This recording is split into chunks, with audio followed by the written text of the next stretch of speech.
hello. Hello. It's pretty late. We never start stories this late. Well, I shouldn't say never, but rarely. We both had a chiropractor appointment to get an adjustment this morning. Now we are going to go to the Goodwills in our areas because I always go whenever we're in town because I'm not in town that much. I also want to finish all the wallpaper today, so I'll probably do that in between other things, but I really, really want a nap. She's gonna take a nap. And whenever we get home, Deb said she is finishing the fireplace today. So I said I am finishing painting the fireplace today, and we're gonna get the television back up. So let's keep all of our fingers crossed that we can do this. The first thrift store was a bust. We're going through the car wash and then headed to the second one, but I don't know if we told you when we took the television down in the kitchen, it's not been like correct. Why does it have a little bubble there? The second thrift store was also a bust. But anyway, what I was telling you is ever since we moved in, it drove me nuts. No one else noticed, but our TV was not centered on the wall. It was off. I kept saying it's off, and Deb was like, they wouldn't put it up crooked. And I was like, I really think it is.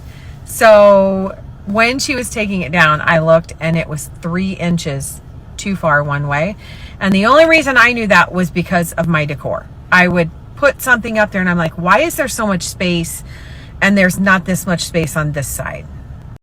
Plus it was a little bit too high, and Deb is the type of person that she's like, if you want any of this moved, I know that you've said this in the past, let's do it now. And I really didn't think of it while like doing this project. She did. So she took the bracket down, she moved it down a little bit and over. So I'm hoping, like, this is my anxiety. I'm thinking, I hope she's not going to all this trouble getting the wood up and now it's down too far and we won't be able to get the TV done because then she's going to have to redo some. So I'm keeping my fingers crossed on that. She doesn't know I have anxiety about that. Somebody said that bubble popped up because I put my thumb up, but it also does a peace sign.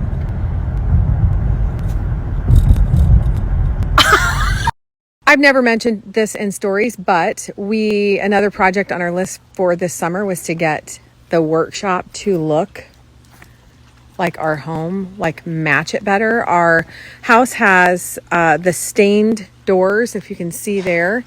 And then the workshop was black and white. So we had all of our doors inside and outside painted because we've never done that.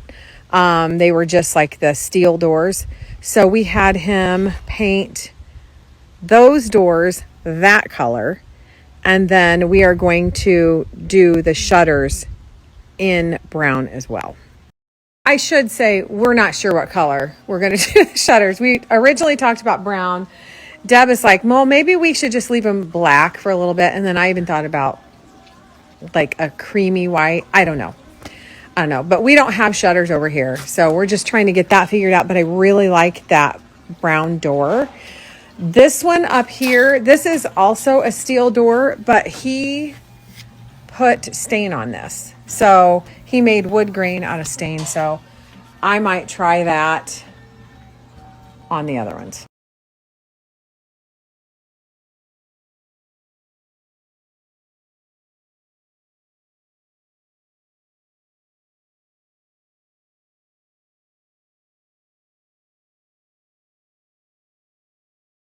Yesterday, and I'm going to say it again, my wife does good work. Cheers. Cheers for coffee.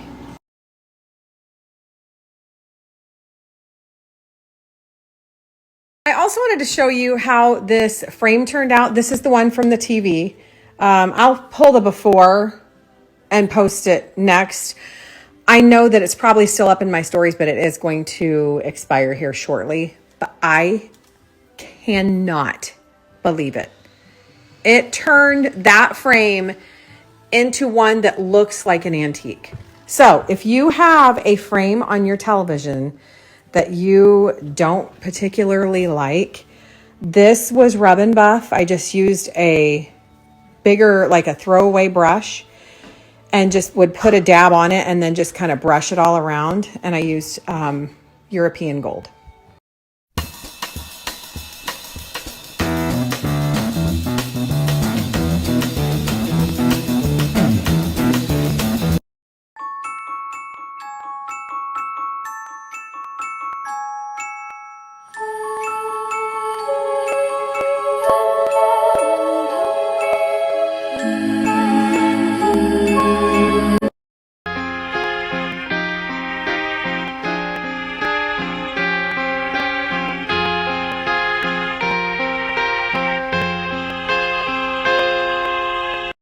I go put them in and look at them.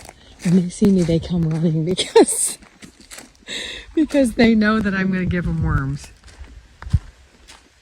Hi, ladies.